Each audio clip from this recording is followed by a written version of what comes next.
यति बेला वैदेशिक रोजगार उद्धार समिति सङ्घ नेपालका आदरणीय अध्यक्ष विशाल मोक्तानज्यू र इन्द्र गोलेज्यू लगायत टिबी लामाज्यू लगायत सबैजना आउनुभएको छ भन्ने कुरा छ। यहाँ के भयो उहाँहरूको मिटिङ भन्ने कुरामा हामी यहाँ सोध्दैछौँ।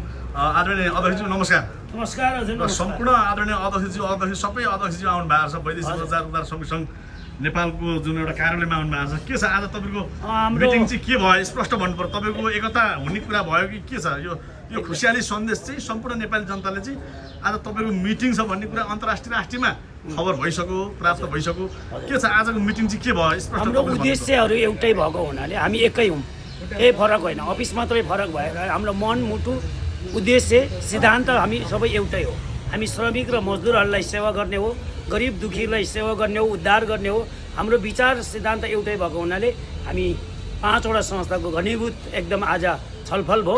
हामी एक हौँ, एक भएर गर्नुपर्छ। छलफलमा चाहिँ के भयो त? तपाईँहरू एकता भएर यी सङ्घ संस्था प्रत्येक खुद्रा संस्थाहरू छ, अब एउटै संस्था बनाएर चाहिँ देशका जनताको चाहिँ सेवा गर्ने हो कि के हो? स्पष्ट हामी एक भन्दा केही फरक पर्दैन। एउटै संस्था हो भन्दा के उद्देश्य मिलिसकेपछि हामी एउटै हो। अनि सम्पूर्ण नेपाली जनताको आवाज छ। तपाईँहरूको जुन खुजुरा संस्था छ एक ढिक्का बनाएर एउटै संस्था बनाएर सम्पूर्ण नेपाली जनताको सेवा गर्दा चाहिँ राम्रो हुने थियो। एकदम राम्रो प्रश्न गर्नुभयो। प्रश्नको लागि तपाईँलाई धेरै धेरै धन्यवाद। हामी भोलि हाम्रो विचार सिद्धान्त भने चाहिँ हामी एउटै ठाउँमा एउटै घरमा अफिस राखेर पनि बस्न सक्छौँ। भनेपछि अब आउने दिनहरूमा सम्पूर्ण नेपाली जनताले तपाईँहरूको एउटै छाता मुनि देख्न पाउने एकदम स्पष्ट एकदम एउटै उद्देश्य भएको हुनाले हामीसँग कुनै लोभ लालच केही छैन। आफ्नो खाएर आफ्नो लाएर जनताको सेवा गर्ने हो। भनेपछि आज वैदेशिक रोजगार उद्धार समिति सङ्घ नेपालका आदरणीय अध्यक्ष विशाल मोक्तानज्यू र तपाईँहरूसँग छलफलमा चाहिँ के भयो? आन्तरिक कुरा भन्नु मिल्छ केही? होइन, हामीले कति कुरा हामी एकता हो, अरू केही पनि होइन। हामीसँग कुनै लुकाउनु पर्ने कुरा पनि छैन। हामी एउटा यो देशको दुखी गरिब असहाय निसहाय विदेशमा अल्पत्र अप्ठ्यारो पर्नेहरू अब विदेशमा मृत्यु हुनेहरूको शवहरूलाई ल्याउनको निमित्त हामीले चाहिँ एउटा नागरिकको हैसियतले सङ्गठनको हैसियतले हामी एक हौँ। आजदेखि हामी चाहिँ अझ घनीभूत आजको सल्लाह र मिटिङले गर्दा हामी एक भयौँ। अझ एक ढिक्क भयो, मनोबल हामी सबैको अझ बढी भयो। अब आउने दिनमा तपाईँहरू एकै ठाउँमा भएको देख्न देखियोस्। हस् त, धन्यवाद। आदरणीय अध्यक्ष तपाईँ पनि डिबी लामाजी हुनुहुन्छ। हजुरले पनि यहाँ मिटिङमा एकाबद्ध जनाउनु भएको छ। के छ तपाईँको राय सल्लाह? सबै कुरा दाइले अगाडि नै भनिसक्नु भएको छ होइन। एउटै कुरा घरि दोहोऱ्याउनु उचित नहोला। दाइले जे भन्नुभएको त्यही हो। अब हामी सबै एउटा सोच एउटै हो, विचार एउटै हो, उद्देश्य एउटै हो। हामीले हालसम्म गरेको कार्य एउटै छ, कुनै पनि फरक छैन। त्यो भएको कारणले गर्दा भोलिको दिनमा पनि हाम्रो सहकार्य हामी 5वटा सङ्गठनहरूमा जसको समस्या आइपर्छ हामी सबै मिलेर उहाँको समस्याको समाधान गर्ने र भावी दिनहरूमा पनि यस्तो आवश्यकता परेको अवस्थामा गाह्रो दुःख सुख पर्दाखेरि हामी सबै समन्वय गरेर एक भएर अगाडि बढ्ने असल सल्लाह भयो हाम्रो। हस् त, धन्यवाद। तपाईँले पनि समय दिनुभयो। आज वैदेशिक रोजगार उद्धार समिति सङ्घ नेपालका आदरणीय अध्यक्ष विशाल मोक्तानज्यू र तपाईँ आफै अध्यक्ष यहाँ आउनु भएको छ। के भयो आज छलफल? आज आन्तरिक छलफल अब हामी एकता भएर अब यो विभिन्न विदेशमा यो वैदेशिक रोजगार सम्बन्धीमा अनि यो तपाईँको विदेशमा समस्या परेकोहरूको लागि कसरी हामी उद्धार गर्ने, एकता भएर हामी अगाडि बढ्ने, त्यो पीडित पक्षको लागि चाहिँ हामी चाहिँ एउटा आवाज निकालेर नेपाल सरकारसँग सक्षम राख्दैछु अनि। हस् त, समय दिनुभयो, तपाईँलाई धन्यवाद। तपाईँहरू अब आउने दिनहरूमा तपाईँहरू एकै ठाउँमा भएको सम्पूर्ण नेपाली जनताले देख्न चाहन्छ। हस् त। अब यहाँ देख्न सक्नुहुन्छ, यहाँ अझै क्रम जारी छ र यहाँ आज आदरणीय राजु सर पनि आउनुभएको। सर नमस्कार। नमस्कार। तपाईँ पनि एउटा संस्थाको अध्यक्ष पनि हुनुहुन्छ। के छ आजको मिटिङ कस्तो रह्यो स्पष्ट भनिदिनु पर्यो। अब आजको मिटिङले हामीले यो के जनायो भने जुन पहिला हामी छुट्टिएर गरिएको कामहरू छ नि, हजुर, दुनियाँले चाहिँ अब अरू संस्थाहरू मतलब यो दर्ता नभएको संस्था र अझ अरू मान्छेहरूले चाहिँ हाम्रो नामको फाइदा उठाएको भएर चाहिँ हामीले चाहिँ अहिले एक भएर चाहिँ गर्नुपर्छ है। उसले हामी एकअर्कामा चाहिँ अरूले चाहिँ दाग लगाइरहेको छ, हामी यो दागहरू मेटाउनुपर्छ र हामी सचेत हुनुपर्छ, हामी एक हुनुपर्छ भन्ने हिसाबले चाहिँ हामी एक भएर चाहिँ हामीले जति दुःख पीडामा विदेशमा रहनुभएको दाजुभाइहरूको लागि चाहिँ अब हामी एक भएर चाहिँ उद्धार गर्ने छ र एक भएर साथ सबै सँगसँगै हिँड्ने भन्ने हामी बाचा वचन गरेर चाहिँ हामी एकमुठी भएर चाहिँ हामी अहिले निक्लेको छौँ। अब एक हुनुपर्छ भन्ने खालको त मनोबल चाहिँ कसरी आयो, तपाईँलाई कसरी पैदा भयो? यस्तो हो, अब मनोबल भन्दा हाम्रो पहिलादेखि सोच्दै थियो, तर एकअर्कामा अलिकति सबैजना आफ्नो व्यवस्थाले बिजी भएको कारणले गर्दा अलिकति हामी चाँडो हुन नसकेको र अस्तिको पहिलाको हप्तामै हामी बस्ने मिटिङ बस्न्थ्यो र अस्ति जेन्जी आन्दोलनले गर्दा पनि अलिकति हामी पछाडि भएको हुनाले चाहिँ अहिलेको हप्तामा चाहिँ बस्यो। अब नेक्स्ट मन्थ पनि अब बस्ने छ। हस् त। एकदम धेरै धन्यवाद, खुसी लाग्यो। अनि के छ आदरणीय अध्यक्षज्यू, आज एकदम तपाईँहरूको चाहिँ पाण्डुलिए अध्यक्षज्यूको चाहिँ एउटा तपाईँकै अध्यक्षज्यूको संयोजकतामा मिटिङ बसेको रहेछ आज भित्र। के छ तपाईँले अब के एकता गर्न सक्नुहुन्छ त? अब तपाईँको काममा आयो त? आज म एकदमै खुसी छु। हजुर। हाम्रो चाहिँ 5 दल भनिहाल्नुभयो तपाईँले। हाम्रो चाहिँ 7 दल साथीहरू थियो।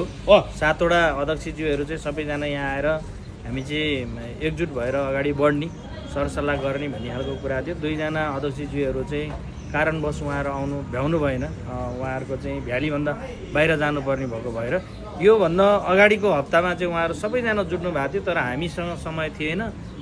तपाईँको देशको गतिविधिले गर्दाखेरि हामी मिटिङ बस्नु सकिएन। अब अहिले यो हप्तामा मिटिङ बस्दा 5जना अध्यक्षज्यू सहित हामी मिटिङ बस्यौँ। हाम्रो मिटिङ भन्दा पनि हाम्रो माग हो, हामी सब एक हौँ, एक भएर अगाडि बढ्नुपर्छ, हामी एकता भएर अगाडि बढ्नुपर्छ भन्ने हो। लडेर होइन, जुटेर हामी अगाडि बढौँ भन्ने खालको कुराहरूमा हामी चाहिँ सबै पोजिटिभ कुराहरू आएको भएर अघि हाम्रो आदरणीय अध्यक्षज्यूहरूले राखिसक्नु भएको छ कुराहरू चाहिँ। तर मैले दल त भने दल त होइन, यो स्वतन्त्र एउटा संस्था हो तपाईँको होइन। 5, 7 कुन अब 8, 9 जतिवटा संस्था छन् स्वतन्त्र, जो नागरिकलाई चाहिँ उद्धार गर्ने, अलपत्र परेका विदेश तथा स्वदेशमा अलपत्र परेका नागरिकलाई चाहिँ उद्धार गरिराख्नु भएको छ। तपाईँहरूले राम्रो काम गरिराख्नु भएको छ भने यी 5-7वटै संस्था चाहिँ अब एकता भएर अगाडि बढ्दा राम्रो हुने थियो भन्ने तपाईँको आकांक्षा होइन त? त्यही हो। अब तपाईँले भनिहाल्नुभयो, यसलाई दल भन्नाले पार्टीमा जान्छ भने हामी 5 पाण्डव, 5वटा अध्यक्ष, 7वटा अध्यक्षहरू बसेर 7वटा मात्रै होइन, हाम्रो 14वटा सङ्घ, वैदेशिक रोजगार सङ्घ 14वटा भएको कारणले गर्दाखेरि चाहिँ दुखी गरिबको लागि चाहिँ उद्धार गर्नुलाई कसरी सहज हुन्छ र पीडित भन्ने शब्द कसरी चाहिँ हामीले यो 0 बनाउन सकिन्छ भन्ने खालको छलफलमा हामी बसेका थियौँ।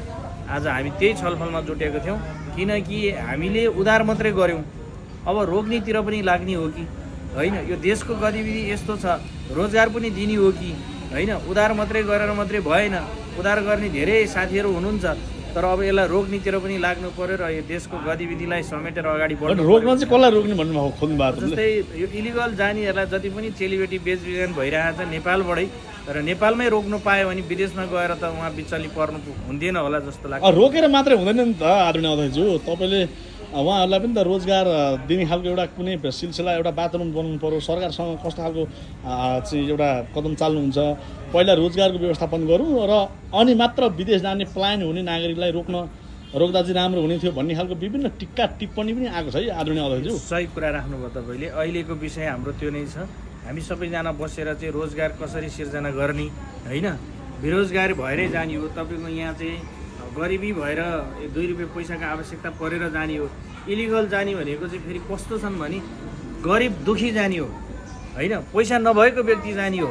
यदि पैसा भएको मान्छे हो भने त उहाँ चाहिँ युरोप कन्ट्री जानुहुन्थ्यो होला, अथवा चाहिँ श्रम गरेर तपाईँको 1-2 लाख रुपियाँ तिरेर जानु सक्नुहुन्थ्यो होला। उहाँहरूसँग चाहिँ 1-2 रुपियाँ पैसा नभएर घरमा चाहिँ एक मुठा साग किन्ने पैसा पनि नभएर बाध्यताले उहाँहरू इलिगल जानुपर्ने बाध्य भएको छ भने यो इलिगललाई रोक्ने वातावरण बनाउने र नेपालमै रोजगारको सिर्जना गर्ने सरकारसँग एउटा त्यो माग राख्ने भन्ने खालको चाहिँ हाम्रो आज छलफल भएको छ। अब हामी सरकारसँग पनि बुदा लिएर जानेछौँ, विधि विधान बनाएर जानेछौँ, माग राख्नेछौँ। सरकारले कतिको हाम्रो कुरा सुन्नुहुन्छ, यदि सुनिदिनु भयो भने चाँडै नै हाम्रो देशमा, हाम्रै नेपालमा रोजगार सिर्जना हुनेछ र हाम्रो चेलीबेटीहरूले वहाँ गएर 40-50 हजार कमाउने ठाउँमा हाम्रै देशमा तपाईँको 25-30 हजार कमाउने एउटा वातावरण बनाइदिनु सक्यो भने धेरै राम्रो हुन्छ जस्तो मलाई लाग्छ। बाँकी कुरो हाम्रो चाहिँ यहाँ सल्लाहकारज्यू हुनुहुन्छ, उहाँलाई सबै कुराहरू पनि थाहा छ, उहाँले केही कुराहरू राख्नु होला। हुन्छ आदरणीय अध्यक्षज्यू, अब तपाईँले उठाएका मुद्दाहरू चाहिँ नेपाल सरकार जो नयाँ पुस्ता जेनजी पुस्ताहरूको चाहिँ एउटा सरकार बनेको छ, पक्कै पनि तपाईँहरूको यो जेनजी पुस्ताका सरकारले चाहिँ सम्बोधन गर्नुहुनेछ भन्ने हामीले विश्वास लिएको छौँ र तपाईँहरू पनि सही मागलाई लिएर छिटोभन्दा छिटो सरकारसँग पेश गर्नुहोस्। तपाईँलाई पनि हामीले साथ सपोर्ट गर्नेछौँ। हस् त, अब आउने दिनहरूमा तपाईँ यसरी अगाडि बढ्नु होला। आदरणीय अध्यक्ष विशाल मोक्तानज्यू, वैदेशिक रोजगार उद्धार समिति सङ्घ नेपालका आदरणीय अध्यक्षज्यूले धेरै राम्रा काम गरिराख्नु भएको छ भन्ने परिचर्चामा हुनुहुन्छ। तपाईँ राम्रो काम गरेर जानु होला। हाम्रो सञ्चारकर्मी सञ्चार क्षेत्रबाट पनि पुनः फुल सहयोग हुनेछ। हस् त, धन्यवाद समिति र